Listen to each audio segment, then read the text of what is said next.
নমস্কার। Spectrum 2.0 GK চ্যানেলে আপনাদের সকলকে স্বাগত জানিয়ে শুরু করছি আজকের প্রশ্নোত্তরের পর্ব। প্রথম প্রশ্ন, ভারতের লুক ইস্ট নীতির সূচনা করেন কে? অপশনগুলি হল: এ নরসিমা রাও, B Atal Bihari Vajpayee, C Manmohan Singh, D Narendra Modi.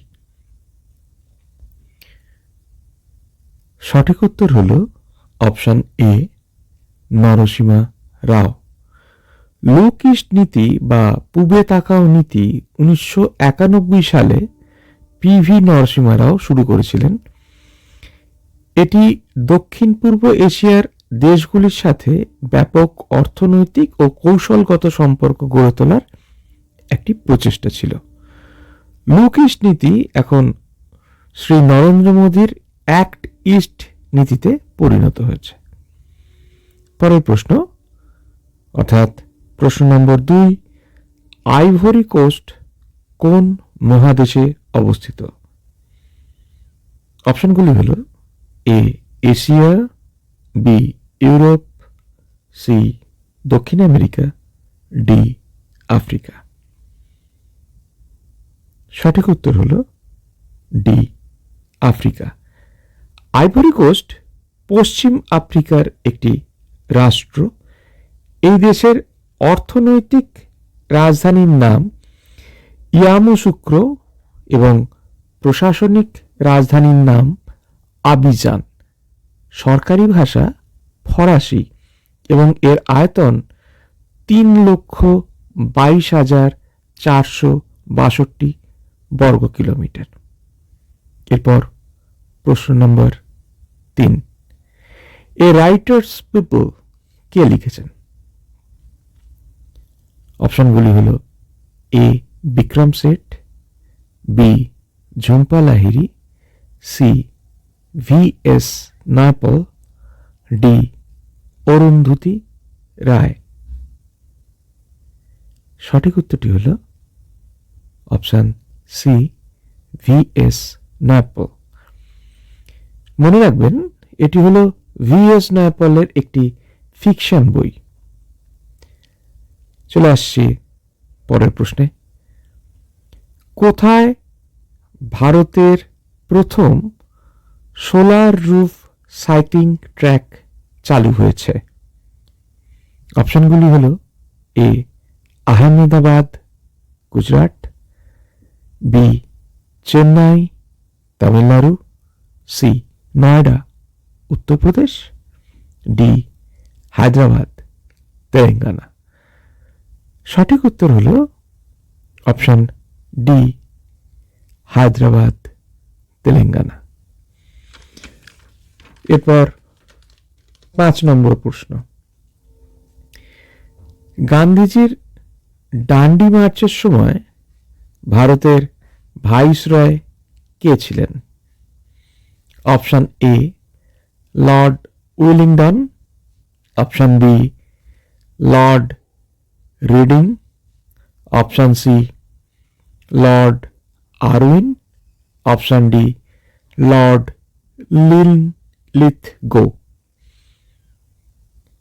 সঠিক উত্তর হল option C Lord Irwin. Mahatma Gandhi তার বিখ্যাত ডান্ডি পদযাত্রা দিয়ে আইন অমান্য আন্দোলন শুরু করেছিলেন, যা 1930 সালের 12 মার্চ থেকে 1930 সালের 6 এপ্রিল পর্যন্ত হয়েছিল। ডান্ডি পদযাত্রা লবণ সত্যাগ্রহ নামেও পরিচিত। লর্ড আরউইন 1926 থেকে 1931 মধ্যে ভারতে ভাইসরয় হিসেবে ছিলেন।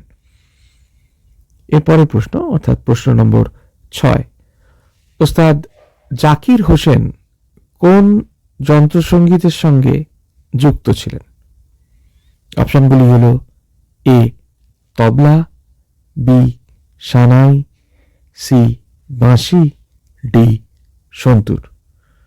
সঠিক উত্তর হল অপশন এ তবলা। প্রশ্ন নম্বর 7, কোন রাজ্য সরকার ভগবত মান সরকার দ্বারে দ্বার স্কিম চালু করেছে? Option A Punjab, option B Telangana, option C Madhya Pradesh, option D Paschimbanga. সঠিক উত্তর অপশান এ পাঞ্জাব। পাঞ্জাবের মুখ্যমন্ত্রী ভগবত মান এই প্রকল্পটি চালু করেন, যার লক্ষ্য মানুষের দোরগোড়ায় 43টি নাগরিক কেন্দ্রিক পরিষেবা প্রদান করা। পরের প্রশ্ন অর্থাৎ প্রশ্ন নম্বর 8, বিবি কা মকবরা কার সমাধিসৌধ?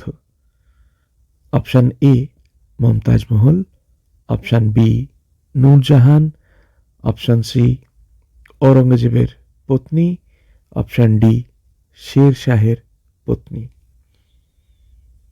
সঠিক উত্তর হল অপশান সি ঔরঙ্গজেবের পত্নী। বিবি কা মকবরা হল ভারতের মহারাষ্ট্র রাজ্যের ঔরঙ্গাবাদ শহরে অবস্থিত একটি সমাধি। এটি 1660 সালে মুঘল সম্রাট ঔরঙ্গজেবের পুত্র যুবরাজ আজম শাহ তার মা দিলরাস বানু বেগম বা রাবিয়া উল দুরানি স্মরণে স্থাপন করেছিলেন। এটি ঔরঙ্গজেবের মায়ের সমাধি মমতাজ মহলের তাজমহলের সাথে একটি সাদৃশ্য বহন করে, সেই জন্য একে দাক্ষিণাত্যের তাজও বলা হয়। এরপর প্রশ্ন নম্বর 9, কোন রাজ্যের transport corporation E bike taxi পরিষেবা বায়ু চালু করেছে? Option A Orissa, option B Assam, option C Gujarat, option D Madhya Pradesh. সঠিক উত্তর হল অপশান বি অসম। অসম সরকার বায়ু চালু করেছে একটি অ্যাপভিত্তিক বৈদ্যুতিক বাইক ট্যাক্সি পরিষেবা, যা রাজ্য সরকার পরিচালিত আসাম স্টেট ট্রান্সপোর্ট কর্পোরেশন বা এএসটিসি এবং বিকোজি ইকোটেকের সহযোগিতায়। এরপরের প্রশ্ন অর্থাৎ প্রশ্ন নম্বর 10, রঙ্গমা কোন রাজ্যের লোকনৃত্য?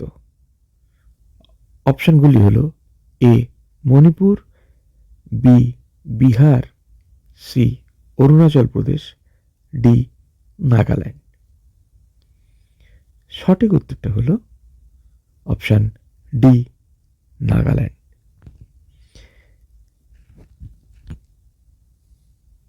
আজকের প্রশ্নোত্তরের ভিডিওটা এখানেই শেষ করছি। কমেন্টস করে অবশ্যই জানাবেন ভিডিওটা কেমন লাগলো। আপনারা মন দিয়ে পরীক্ষার প্রস্তুতি নিতে থাকুন, সফল আপনারা হবেনই। তাহলে দেখা হচ্ছে পরের ভিডিওতে। নমস্কার।